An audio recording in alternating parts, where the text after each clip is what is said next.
So guys, in this video we are going to see how to generate the JWT token in the nodejs application. Okay, so if you see here in most of our backend applications, when we want to have any security token, if you want to generate the token based on the login successful, then we can go for the JWT. Okay, so the advantage of JWT is like we can dump whatever the data that we want, or we can add our expiry time also. Okay, so now we are going to implement this JWT token using our nodejs.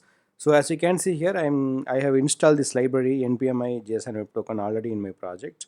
So let me open this one. So here I have installed this library here. So let's, as per this documentation, first let's see how we can able to generate the token here. Okay.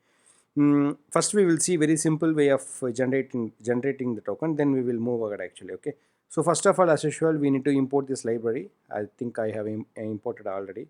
The next scenario is I need to create the token actually here. Okay, so generally whenever we want to create the token, it is must that we should provide the JSON object actually. Okay, so if you are using string, that will be that will also create a token, but if you want to add expiry or anything, we should go with the normal JSON object only. Okay, then this is called secret key. Okay, secret key is nothing but whenever you want to decode or encode, we have to provide one common key, right?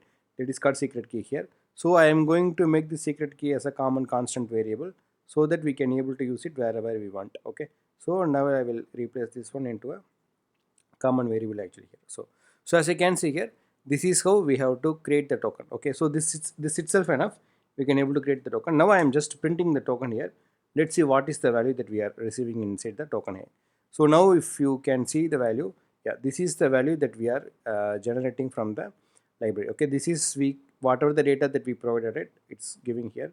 Now we can able to decode the token in the JWT website itself. If you go to, there is a website called JWT.io. It has the provisions to automatically to decode the token. Yeah, so if you see here, let me paste my token. Yeah, so as you can see here, this is my token, and as you can see here, whatever the data that we were provided, it is showing here.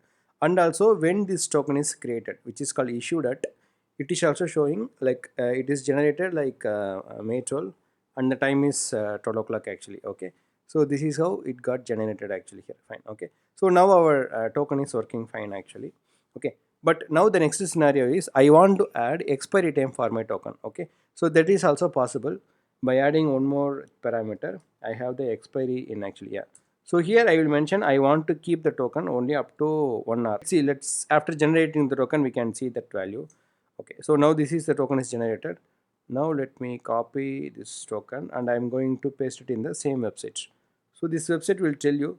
Yeah, so now as you can see here, before the previous token has only issued timing, now it has expiry also. Okay, so if you see the expiry, yes, it's just an 1 hour extra. Okay, so now the time is 12 o'clock, 12 a.m. actually. So it's just showing 126, which means it's just in 1 hour. So as I mentioned, so now we mentioned this token has to be expired within 1 hour, so only the token is generated properly. Okay, so guys, this is how we have to generate the token, but actually the token part is not enough here. There is only one more step is there, which is called decoding the token, right? So as of now we are doing the decoding using our website, right? But the decoding also can be done by the this library itself. Okay, so for this decoding, generally the same object dot verify. Okay, so this verify, we need to pass our token actually here. So whatever the token we generated it, I'm just directly passing here, but it is must that we should mention the secret also, because whatever the token we generated using the secret key, the same thing, but sometimes this might throw the error also. So it's okay. So here let me run the application. So here, yeah, so now I think it's working fine. So the first one token is generated from this layer, and then second one, the data which is inside the token is decoded and it is showing fine actually here. Okay, so this is how we have to create the token and we can verify the token. So here I have shown everything in a single page itself, but in the real-time application, some in the logic, sorry, in the login places, we may need to go for create the session. wherever we need the validation we can put this code. Okay, this has to be separated, but this is just an example how we can able to generate the token, how we can able to verify the token actually here. Okay, so that's it. Okay, so here I will tell you one more thing, guys. So now I am going to generate the token just to verify, available only for the 5 seconds. Okay, I think so, yeah. So now let me generate the token. I will show you how the token will be. I think you will not get that. Okay, so here now let me copy the token here actually. So I am going to paste it in the websites.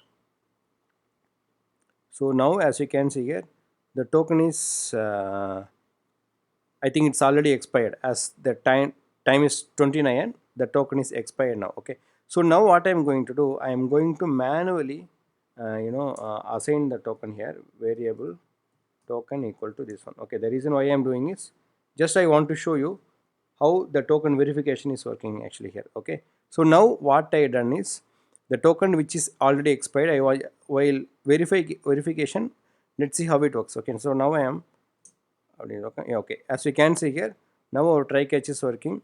While verifying the token, as we provided the expired token, it clearly tells us that JWT is expired. Okay, so the reason why we get this error, because we gave the token which is expired long back, so only we are getting this error which is called JWT expired. Okay, so this is how we have to handle the expiry token, expiry error in our. So we have to handle the error, and according to that we can show the error to the user, like whether the token is expired or not, everything fine.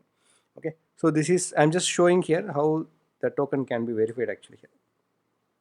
Fine, yes, I hope now you understood how we have to generate the token, how we have to verify the token. Okay, if anything, just put it in the comments, we will see further scenario.